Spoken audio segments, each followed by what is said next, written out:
Halo, apa kabar? Saatnya Anda menyimak berita Medan bersama saya, Mehdi Hairi. Sejumlah berita menarik akan kami sajikan untuk Anda. Berikut 3 berita utama hari ini.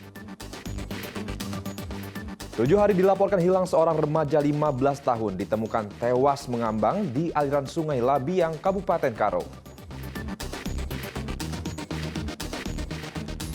Seorang karyawan BUMN di Kabupaten Tapanuli Selatan terlibat peredaran narkoba.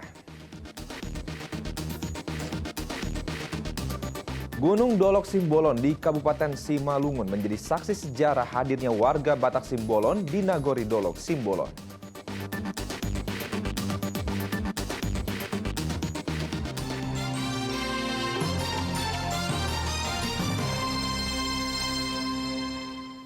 Kita awal informasi pertama. 7 hari dilaporkan hilang seorang remaja 15 tahun ditemukan tewas mengambang di aliran sungai. Korban terseret arus dan tenggelam ke dasar sungai sebelum ditemukan seminggu kemudian.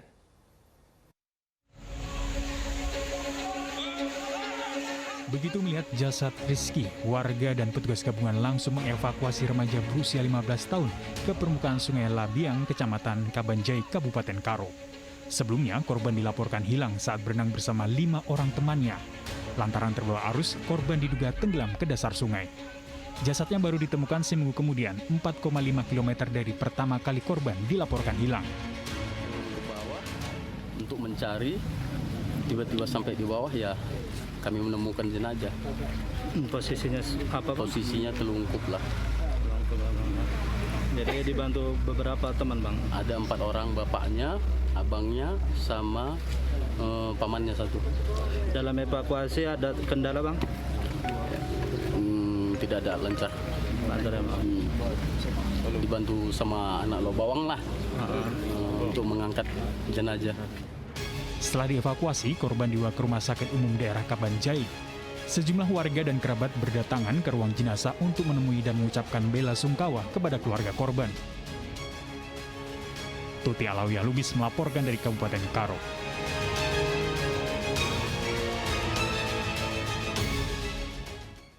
Anak perempuan berusia 10 tahun tewas terlindas truk pengangkut sampah milik pemerintah Kota Medan. Diduga sepeda motor yang dinaiki korban bersama ibunya tersenggol truk saat melintas di Jalan Marelan Raya, Kota Medan. Warga di Jalan Marelan Raya, lingkungan 35, Kelurahan Rengas Pulau, Kecamatan Medan, Marelan, digegerkan dengan kecelakaan lalu lintas yang menewaskan seorang bocah perempuan bernama Nabila Zulaika berusia 10 tahun. Korban saat itu sedang berboncengan dengan sang ibu Mahfuza menaiki sepeda motor. Keluarga korban yang tiba di lokasi tak kuasa menahan air mata saat melihat jenazah bocah yang akan pergi mengaji tersebut mengalami luka remuk di kepala. Sementara itu ibu korban terlihat syok mengetahui anak perempuannya tak bernyawa. Sopir truk mengaku tidak mengetahui pasti peristiwa kecelakaan ini. Ia menduga truk yang dikendarainya menyenggol sepeda motor korban hingga terlindas ban belakang sebelah kiri. Oh, berarti dia jatuh bukan ditabrak? Enggak ada. Itu Bang kejadiannya maksudnya dia di sebelah mana Bang? Kiri kan? Kiri. Sebelah kiri dari truk. Nah, banyak juga yang nengok kalau dia jatuh gitu, Pak. Kalau posisi pengendara ini di sebelah kiri Bang, bukan di depan ya? Enggak. Yang kena ban apa Bang? Ban belakang kiri. Belakang. Kondisi apanya? Anak itu gimana tadi Bang? Kalau sempat saya lihat, ya Apa ya? Kepalanya Bang? Jenazah korban telah dibawa ke RSUD Pirngadi Medan untuk dilakukan visum. Sementara itu, sopir truk bersama barang bukti motor dan truk diboyong ke kantor unit Lantas Polsek Medan Labuhan untuk diperiksa lebih lanjut. Muhammad Hamdani melaporkan dari Kota Medan. Viral penggerebekan lokasi perjudian oleh puluhan emak-emak warga desa Seisilau Timur, Kabupaten Asahan. Penggerebekan ini dilakukan menyusul maraknya praktik perjudian, namun nyaris tak tersentuh hukum. Tolong ya, didengarkan ini. Kami meresahkan, tolong Bapak Ibu. Puluhan emak-emak warga desa Seisilau Timur, Kabupaten Asahan menggeruduk lokasi judi ketangkasan pada 22 Juni lalu. Para kaum ibu ini membentangkan poster bertuliskan protes beroperasinya praktik judi di desa mereka. Sejumlah alat judi ketangkasan diangkat bersama-sama ke sebuah truk yang telah disiapkan. Beberapa di antara menjadi sasaran pengrusakan sebelum akhirnya diserahkan ke Mapolres Asahan. Kepala desa setempat membenarkan adanya penggerebekan lokasi judi oleh kaum ibu ini. Terdapat 5 mesin judi ketangkasan berukuran besar yang diserahkan ke polisi.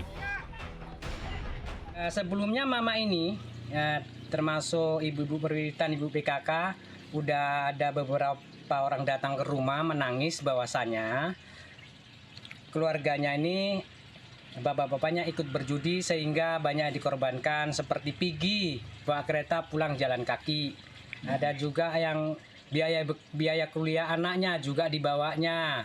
Ada juga yang mau sempat bercerai-cerai dengan suaminya gara-gara judi. Sementara itu, Nur Hayani, salah seorang kaum ibu yang menggerebek lokasi perjudian ini menyatakan nekat menggerebek lokasi perjudian akibat memuncaknya kekesalan para kaum ibu. Dampak judi ketangkasan mengakibatkan para remaja dan pria dewasa menghabiskan waktu dan uang di meja judi. Ya meresahkan sekali Pak, terutama untuk kami para istri, utamanya untuk para istri dan para ibu. Ya kalau suaminya nggak ada di situ, anaknya Pak, namanya kayak kami punya anak lajang, ya kan, ibu ini punya anak lajang. Jadi uang habis di situ aja Bu? Gitu? Uang habis di situ Pak, kerja, utang di sana sini hanya untuk membayari utang dia yang main judi godok-godok itu Pak. Warga mengancam akan kembali main hakim sendiri jika aparat penegak hukum masih tutup mata membiarkan perjudian dibiarkan merajalela di desa mereka.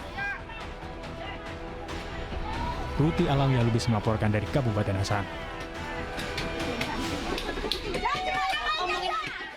Seorang karyawan BUMN di Kabupaten Tapanuli Selatan terlibat peredaran narkoba. Tersangka ditangkap personel Satuan Reserse Anti Narkoba Polres Tapanuli Selatan saat mengendarai sepeda motor di Kecamatan Batang, Torli.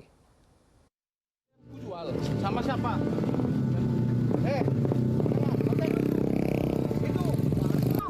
Tersangka Supandi, 43 tahun ditangkap di Desa Besong Lama, Kecamatan Batang Toru, Kabupaten Tapanuli Selatan. Karyawan BUMN perkebunan itu sempat menyangkal keterlibatannya dalam peredaran narkoba saat dicegat dari motor yang dikendarinya. Namun saat dilakukan penggeledahan menyeluruh, petugas menemukan barang bukti sabu-sabu seberat 2,64 gram dalam dompet berwarna biru tua. Dari pengakuan tersangka, narkoba itu merupakan sisa dari keseluruhan 5 gram yang didapatkan dari seorang pemasok berinisial D.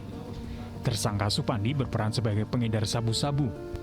Dari tangan tersangka, polisi menyita sabu 2,64 gram, uang Rp900.000 hasil transaksi sabu-sabu, serta sepeda motor yang dikendarai tersangka. Kemudian anggota itu melakukan penyelidikan ada di sepeda motor, disimpan, diselipkan di lampu. Barang bukti yang diamankan setelah kita lakukan penimbangan 2,64 gram.